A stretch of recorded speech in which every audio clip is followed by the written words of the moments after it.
तो दोस्तों आज के इस वीडियो में आप लोगों को एक ऐसे महत्वपूर्ण अपडेट के बारे में बताने जा रहा हूँ जो तो हमारे लिए मतलब भारतीयों के लिए तो नॉर्मल है, लेकिन इसके बारे में सुन के पाकिस्तान को काफी बड़ा सदमा लगेगा। क्योंकि दोस्तों ये असल में इंडियन एयरफोर्स की तरफ से खरीदे जाने वाले हथियारों को लेके है, और इस हथियारों को खरीदने के लिए इंडियन एयरफोर्स जो पैसा खर्चा करने जा रहा है वो पाकिस्तान के रिजर्व में पड़े हुए टोटल अमाउंट से भी करीबन 5 गुना अधिक है। और दोस्तों ये अमाउंट करीबन $37 बिलियन का है। हाल ही में दोस्तों कुछ मीडिया रिपोर्ट में जानकारी दिया गया है कि इंडियन एयरफोर्स की तरफ से fighter jet, spy plane, helicopter, missile जैसे कई सारे देशी प्रोजेक्टों के अंतर्गत एक मेगा हथियारों को परचेज करने को लेकर तैयारी किया जा रहा है, और आने वाले 5 साल के अंदर इंडियन एयरफोर्स के द्वारा इन हथियारों के लिए 3 लाख करोड़ रुपया मतलब करीब $37 बिलियन खर्चा किया जाना है। अब दोस्तों इस बारे में असल में air chief marshal VR Chaudhary की तरफ से ही जानकारी दिया गया, और उनका कहना था कि एयरफोर्स के लिए एक मेक इन इंडिया प्रोजेक्ट के अंतर्गत जो काम किया जा रहा है उसमें 3.15 लाख करोड़ रुपए के हथियारों को परचेस किया जाएगा, और इन हथियारों में करीबन 180 तेजस मार्क 1A एयरक्राफ्ट से शुरू करके 156 light combat helicopter, light utility helicopter और कई तरीके के अन्य हथियार शामिल है। और ये सभी हथियार आने वाले कुछ सालों के अंदर धीरे धीरे करके इंडियन आर्मी के बेड़े में शामिल होना शुरू भी हो जाएगा। दोस्तों ये 3.15 लाख करोड़ रुपए के लागत में खरीदे जाने वाले हथियारों में से तो केवल मात्र तेजस मार्क 1A के लिए ही करीबन 1.2 लाख करोड़ रुपया खर्चा किया जाना है, मतलब करीब $14.5 बिलियन केवल मात्र तेजस एयरक्राफ्टों के ही डील के ऊपर खर्चा होगा। हालांकि दोस्तों इसके अलावा वरिष्ठ अधिकारियों की तरफ से अपने बयान में यह भी बताया गया है कि किस तरीके से प्रधानमंत्री नरेंद्र मोदी के जो 5 ट्रिलियन इकोनॉमी के संकल्प है उसके अंतर्गत भारत इकोनॉमिकल ग्रोथ भी कर रहा है, और उसके वजह से भारत अपने डिफेंस को भी मजबूत कर पा रहा है। ऊपर से आत्मनिर्भर भारत के संकल्प के अंतर्गत जिस तरीके के इनिशिएटिव को उठाया गया है उसके कारण भी अब कई सारे ऐसे हथियार है जो केवल मात्र भारतीय कंपनियों से ही परचेज किया जा रहा है, जो कि एक तरीके से भारत के जो डिफेंस इंडस्ट्री है उसे मजबूत करने के साथ साथ डिफेंस फोर्सेस को भी मजबूत कर रहा है। अब दोस्तों ये एडिशनल तेजस एयरक्राफ्टों के 1.2 लाख करोड़ रुपए के अलावा करीबन 65,000 करोड़ रुपया भारत के द्वारा सुखोई 30 MKI एयरक्राफ्टों के फ्लीट को अपग्रेड करने के लिए खर्चा किया जाएगा।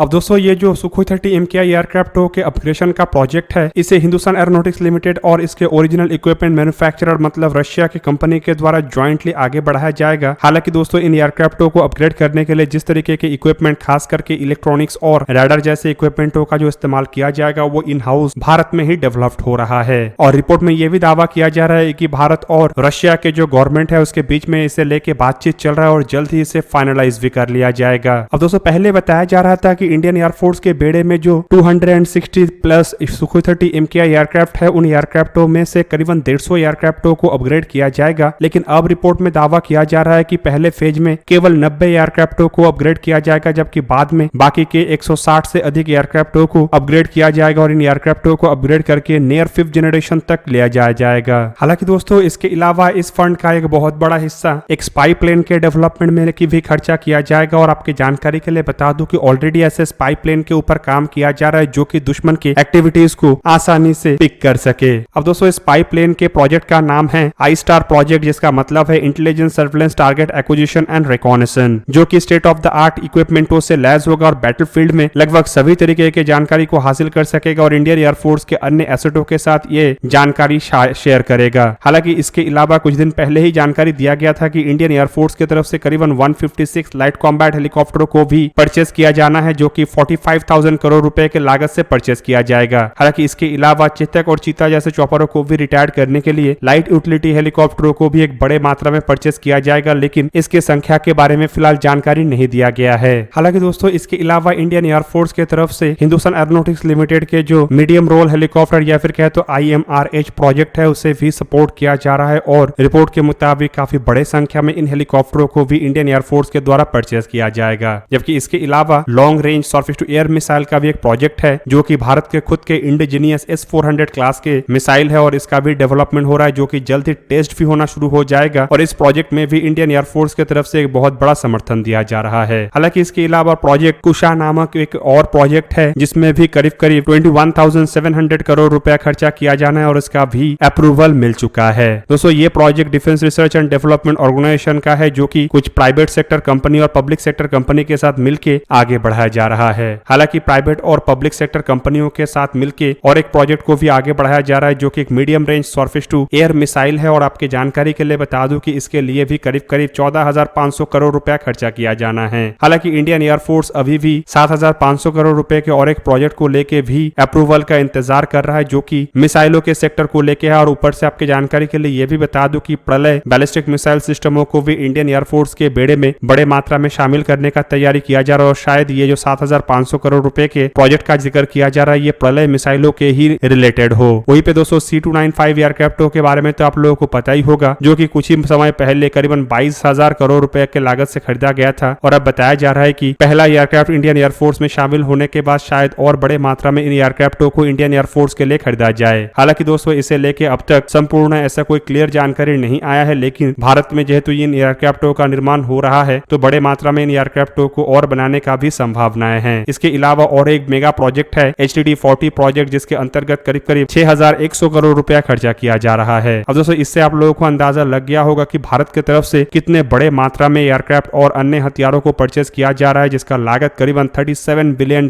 या फिर कहे तो 3.15 लाख करोड़ रुपया है। और ये दोस्तों पाकिस्तान के पास जितना भी खजाना है उसके भी करीबन 5 गुना अधिक है। और इसके अलावा दोस्तों अगर देखा जाए तो इंडियन एयरफोर्स की तरफ से MiG-21 एयरक्राफ्टों को भी गुड बाय कहने का तैयारी कर लिया गया है। आप लोगों के जानकारी के लिए बता दूं कि जो एडिशनल तेजस एयरक्राफ्टों को भारत के द्वारा परचेस किया जा रहा है, इन एयरक्राफ्टों का एक बहुत बड़ा हिस्सा MiG-21 एयरक्राफ्टों को रिटायर करने के लिए जहां पे किया जाएगा, तो वहीं पे तेजस एयरक्राफ्टों का डेवलपमेंट तो MiG-21 रिप्लेसमेंट प्रोजेक्ट के अंतर्गत ही किया गया था। अब दोस्तों इन एयरक्राफ्टों के डेवलपमेंट में डिले हुआ, जिस कारण के वजह से काफी बाद MiG-21 एयरक्राफ्टों को रिटायर किया जा रहा है। लेकिन अब करीब करीब 220 एयरक्राफ्टों के साथ तेजस एयरक्राफ्टों का इस्तेमाल MiG-21, MiG-27, MiG-23 जैसे एयरक्राफ्टों को रिप्लेसमेंट के लिए तो होगा ही, साथ में शायद एक स्क्वाड्रन MiG-29 एयरक्राफ्टों को भी इन्हीं एयरक्राफ्टों के द्वारा रिटायर किया जाए। अब दोस्तों इंडियन एयरफोर्स के बेड़े के अगर MiG-21 एयरक्राफ्टों को देखा जाए तो इसे 60 के दशक में इंडियन एयरफोर्स में भरना शुरू किया गया था। और रिपोर्ट के मुताबिक काफी बड़े अमाउंट में इन एयरक्राफ्टों को इंडियन एयरफोर्स के द्वारा खरीदा भी किया और भारत में निर्माण भी किया गया। पर दोस्तों समय गुजरने के साथ साथ इन एयरक्राफ्टों का हादसा भी बढ़ने लगा, जिस कारण के वजह से MiG-21 एयरक्राफ्टों को इंडियन एयरफोर्स में फ्लाइंग कॉफिन कहे जाने लगा। अब दोस्तों